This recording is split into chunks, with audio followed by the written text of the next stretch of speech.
Welcome back, and today we're going to be reviewing the Kershaw Launch 22.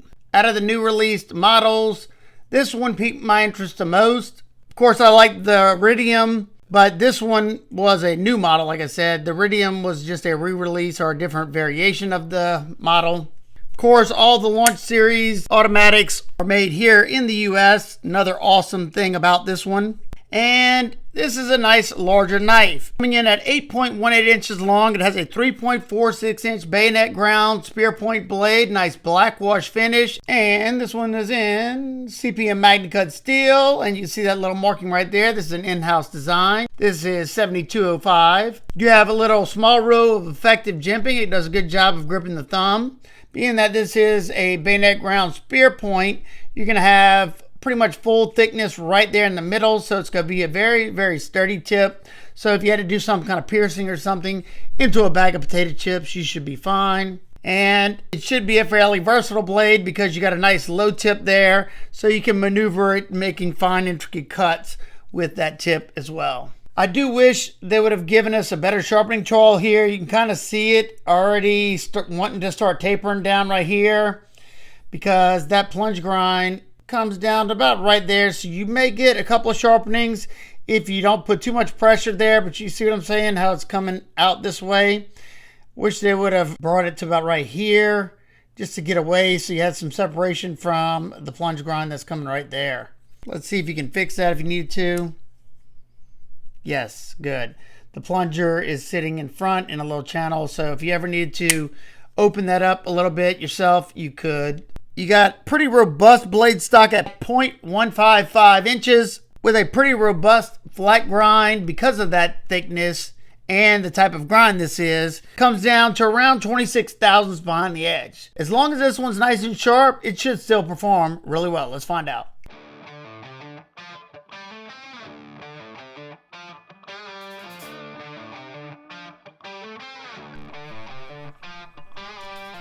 Gotta say, this is probably the sharpest Kershaw I've gotten out of box. They always come sharp, but this one, man, it came very sharp. And I'm very happy to see that, because this is more in line as like a heavier work knife, because it's got the bayonet grind, so the flat grind's not going up too high. So it's a pretty thick knife behind the edge. I don't know what the edge bevel's set at, but as long as you keep it sharp, it's going to perform well, and it's gliding through this cardboard. Now we're going to test those ergos, and it's a very neutral handle, and they got some pretty large chamfers that kind of give it somewhat of a contoured feeling.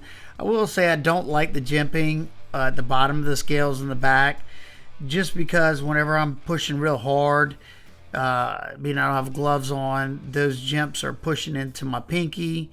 And it's not terrible, but if that's something you plan on doing for a long period of time, you may want gloves on.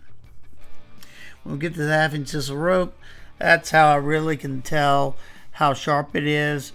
And I gotta say, this one is very sharp, because I hadn't had any of that hard glue situation in the sisal rope in a minute. And unfortunately, this one was plagued. This piece I cut was plagued with chunks of that stuff in it. So every now and again, I was thinking that the edge had got dull, and then the next cut it glides through again. So it didn't bother the edge any, and it kept going strong. You got a perfect amount of belly to do these cuts easily, and yeah, it's got a ton of bite to that edge. You can see me swap over to that pointer finger grip. That just proves for me that it has to be nice and sharp if I'm going to do that, because I don't have the strength of my finger to do the pointer finger grip if not. I'm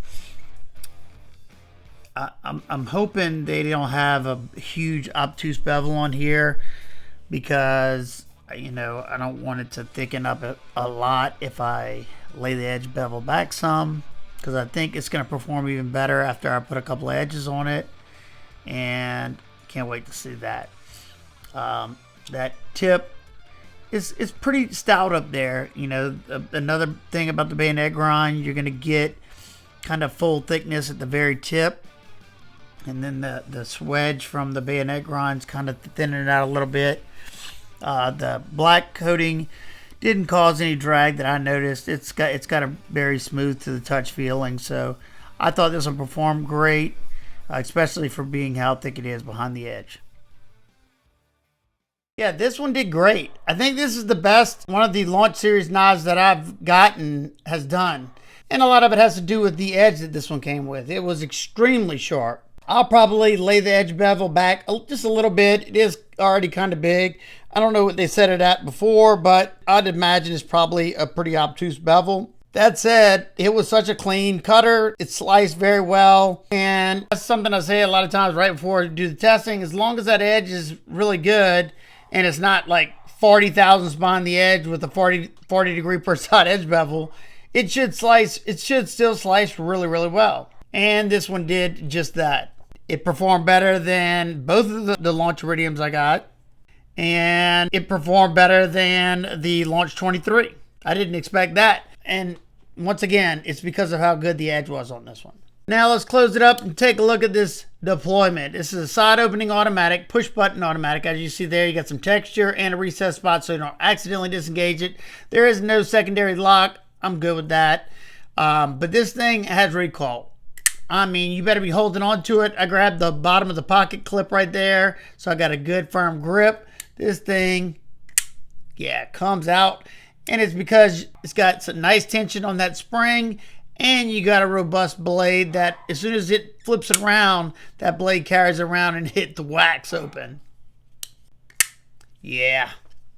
So far, this one is also the hardest hitting launch knife that I have. Definitely a satisfying deployment. Let's talk about the ergos real quick. You got a fairly neutral handle. These aluminum scales have a deep chamfer on both sides. There's no sharp areas. I found this one to be very comfortable, no matter which grip I hold it in, because of that neutral handle. You have some jimping up here. If you had to do the reverse gas station knife fight grip, you got some good grip. And you got a semi-guard right there in that choil area. Pinch grip is good. I can get in front of those chamfers right there, get some pressure down on that tip if I needed to do a drag cut, or if I needed to pierce into a box or something, I could do that as well. I love that they put this grippy micarta inlay on both sides because it offers a perfect amount of traction. You know, aluminum can become a little slick. The aluminum itself isn't even slick. It's not chalky, but it's right there where it would be chalky. And then you have those inlays that are very grippy. So I think that was a nice little touch, and I think it looks nice. I personally like the green on this one in contrast with Kershaw's black wash finish. They do one of the best black wash finishes in the game, in my opinion. Your hardware is all Torx T8, and you got nice large fasteners. Check those out. You can see right here, your tap for lefty as well. Deep carry pocket clips. The clip's not inset into the aluminum. However, they did countersink those screws. Because aluminum's super light and you have these inlays, so they even have some cut out there. There's no actual internal milling, but it does help keep this one at a very manageable 3.65 ounces. That is very impressive, especially for an 8.18 inch knife. It carries really well in the pocket. You got enough ramp. Now, I will say, being that you got this micarta, it is a little bit more difficult pushing it in there, but it holds it a lot more secure. It's not going to tear up your pants or anything, but as you can see, it completely buries in the pocket. And I have not had any issues getting hung up in that little tab in front of the clip right there. So far, so good. I like that black washed pocket clip as well. And I like that they didn't put a mile long pocket clip. This knife is fairly streamlined in the pocket. It hugs this side of the jeans whenever it's sitting in the pocket. So if you want to put a phone or something in there, you got enough room to do so. Now for some quick size comparisons. It's in the middle of the Ontario Rat 1 and 2. And it's very similar in length to the Spyderco PM2 and Dwarf Superior 3. And it's just a hair shorter than the SOG Pentagon XR. And it's a hair longer than the Kershaw Launch Iridium.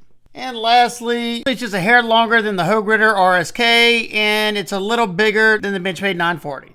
Now, being that absolutely no knife's perfect, what are my nitpicks and complaints? I think they could have given us a little bit better of a sharpening choil so you could have more sharpening life. Just maybe either brought the plunge grind back all the way or started a little bit further this way so you have a little bit of separation from that thicker plunge grind. You may have some sharpening light before it. It's hard to tell. I'd have to do some actual sharpening first. To be nitpicky, they could have inset the clip into the aluminum, but like I just showed, it's not really a big deal. And I think they could have extended this jimping all the way to the end right here, just so you can have a purchase on it no matter where you're putting your thumb. Not something that really bothers me any, but I know some people love their jimping, so that's why I said it. But other than that, if you're looking for a heavy duty side opening auto made in the US, then this is your guy. Now this one isn't going to be as cheap as some of their standard model launch knives that don't have any inlays, or they're in their normal CPM 154, which is a great steal. But they ended up going with CPM MagnaCut, so that's definitely going to bring the price up on this for the launch series. Bringing this one to $175. I still think that's a really good deal for a USA made knife in MagnaCut. That I thought it performed great. It was comfortable. I think it looks great. I prefer a spear point, but bayonet ground, I just love the overall aesthetics of it. And I think that's why I like the drop point iridium so much, of the spear point iridium. Not to mention that action, man. Love that I can still close it one-handed, but that thing comes out with authority. It's up there with all my Microtech and definitely Benchmade, because theirs are usually pretty weak.